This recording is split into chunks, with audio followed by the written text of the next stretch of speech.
Hi, Capricorn rising sign. Welcome back to my channel. Today we are going to be looking at the very first week of June, 1st of June through 7th of June. So if you're a Capricorn rising, this week brings a massive lightning bolt restructuring directly to your daily work environments, as well as your personal finances and your creative projects. You are moving from a bit of a state of stubborn friction between your personal desire and the financial commitment through more of a sudden upgrade to your everyday schedule and health routines, and landing at a crossroad where you must balance your core relationships with your domestic foundations. So, the story of the week is about shedding old, rigid dogmas that keep you planning small, reclaiming your absolute day to day sovereignty, rewriting the rules of your financial independence. So, let's map it out day by day so you can really optimize every single transit. The story begins on Monday, June 1st, with a bit of a clash between your personal creative ventures and your financial agreement. Now, Mars is currently moving through your fifth house of creative self expression, romance, passion, children, and independent business ventures. In Taurus, Mars gives you an unyielding, slow burning drive to build your personal brand exactly how you want to, refusing to cut corners. This is about you trying to fight your way through in a way to be seen as well, because the fifth house is about staging. But that Mars is throwing a square to Juno in your second house, which is about to go retrograde. Juno represents our binding commitment and financial contracts, and in your second house, this handles your personal income streams, financial independence, core material values. So it's an tug of war between a passion project or business venture you are trying to launch, put it on the stage, and the strict financial contract or budget restrictions. A partner might push back against your creative spending, or you might find yourself resisting an income agreement because it limits your creative freedom. So the lesson for Monday is to watch the urge just to dig your heels in and go to war, forcing a financial outcome today through pure stubbornness might damage your valuable material foundation. This could also indicate that, for example, you would like to do something together with your romantic partner or with your children, but you have got a financial commitment coming up, such as a bill is popping through the post and so forth. So, because remember, Mars is in detriment. So, this shows somehow that it's not necessarily about struggling financially, but this could show that we are a little bit more considerate where the money goes. Or the fifth house represents fun as well. And I'm trying to organize, for example, a gathering, but it costs too much. Now, June 2nd, we have got the sun that is spotlighting your sixth house, the house of daily work, routines, physical health, making you potentially focused on your daily tasks. And it makes a sextile to Saturn in your fourth house. So this is like a power day for building a sustainable foundation for your everyday life. This is brilliant to start a new routine, for example. And maybe you are grinding through your to-do list under the Gemini Sun. Its connection to Saturn gives you that execution strategy to anchor those efforts into your home base as well. This is very good to organize a functional work from home setup, finalizing a real estate meta, clearing out the house as well, establishing firm boundaries with family, structuring a daily health and fitness routine that actually protects your nervous system. Saturn in your fourth house gives you personal power over your own private space. So if you want to be drawing a line because someone is invading your privacy, then this aspect can help you there quite a lot. Now, on June 3rd, we've got two aspects happening. Mercury is in trine to the North Node, therefore sextile to South Node, and Ceres makes a conjunction to Uranus as well.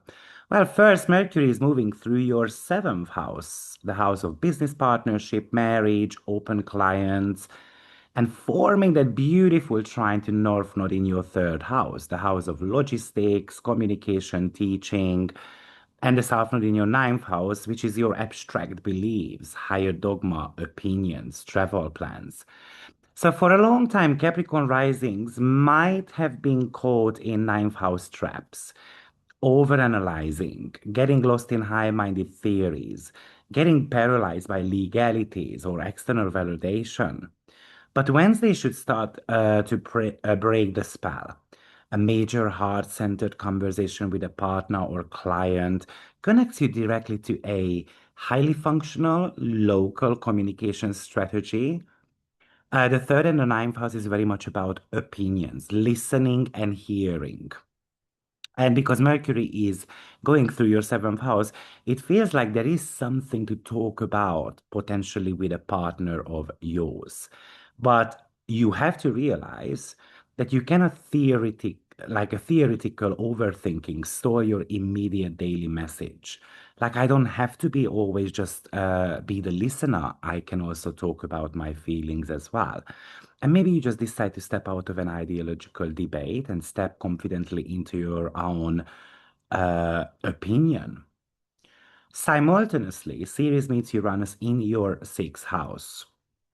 And that's a lightning bolt to your daily job, workplace environment, or health routines.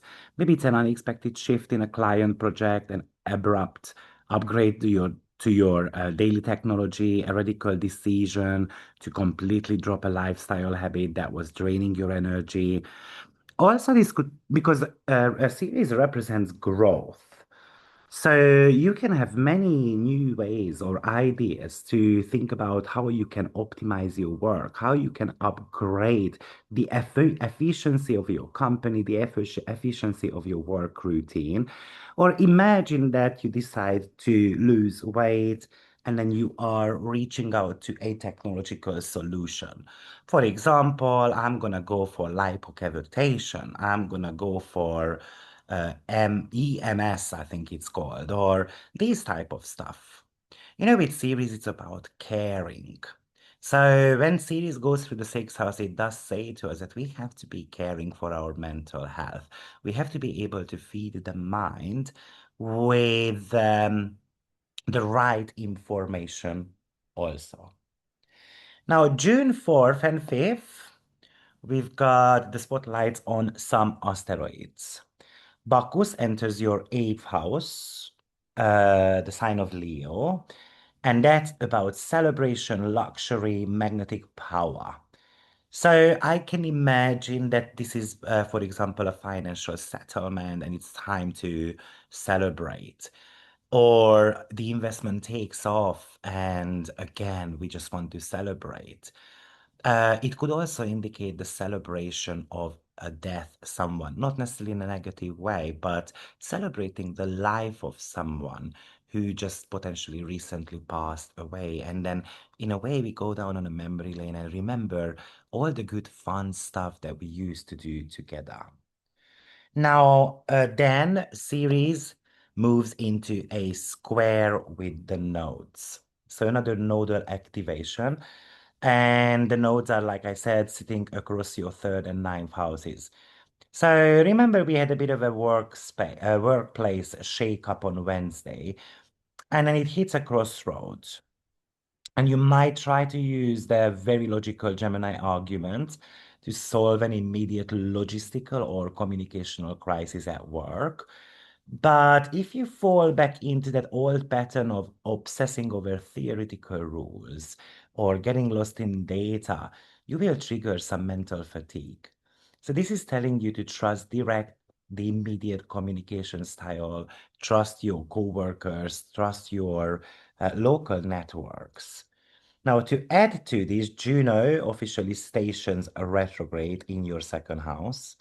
Aquarius. So for the next few months, your personal income contracts, financial dependencies, the rules of your money are going under a major audit. You are being asked whether your financial agreement genuinely fair, or are you sacrificing your material freedom to preserve a contract? So let's just be very careful with certain type of financial negotiations while Juno is on 11 degree. Let's just wait until it goes back to 10 degree, which is going to be taking about 1.5 weeks. Still on 5th of June, Persephone is going to enter Taurus, and on 6th of June, Black Moon Leaf asteroid is going to enter Gemini. So remember the passion and the financial tension from Monday? Well, this is where you fully master your personal worth because Persephone is going to join Mars in your fifth house. And Persephone represents a psychological rebirth. It's a psychological rebirth regarding your creative authority, your romantic life. So you are no longer bargaining with your, let's say, artistic voice. You are not waiting for approval, for example, to show your talent. You are no longer waiting for approval from your boyfriend or girlfriend. This is about me finding empowerment through building rock solid walls around my passion projects and demanding absolute respect for that unique self-expression. It's like I'm also allowed to have my opinion. You know, Taurus is so much to do with opinions as well. And often we just look at the ninth house or Sagittarius traits for that. And then with asteroid Lilith entering your sixth house, the sign of Gemini, I think this is about no desire to mask my true thoughts at my job or play nice to please micromanaging clients or even lazy coworkers. All of those should start vanishing. You are claiming absolute power over your daily environment. You will no longer tolerate or you will have zero tolerance towards people who cause a mess, for example, in your house. Because you are going to be like, I've just cleaned the house up. Why don't you respect that? Also, if you run like an academy or you create content or you manage a team, this is actually a green light to speak your unfiltered truth about the operation, how they operate on a daily basis. Because somehow it feels like you refuse any type of inefficiency. Now, on the 7th of June, let's just wrap up the week on Sunday with Mercury square Vesta.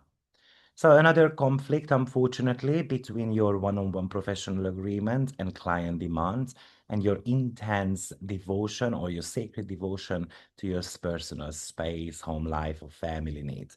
I mean, imagine that a client of yours is calling you at the weekend because something has to be done, but you are not working. Obviously, that is the invasion of your privacy. Or you are so devoted to your family needs and a colleague of yours gets sick and then you get called in to work and they don't take a no for an answer. So this is, Vesta in the fourth house might show that you are being consumed by protecting your inner flame and protecting your foundation. But Mercury in your seventh house is flooding your phone with client notification, phone calls, text messages, or a partner is texting you while you are dedicated to a family event, for example, or a relationship discussions that is on your mind, and maybe you cannot concentrate on what truly is important. So trying to manage your close relationships while simultaneously trying to protect your private domestic peace on Sunday can leave you a little bit brain fried.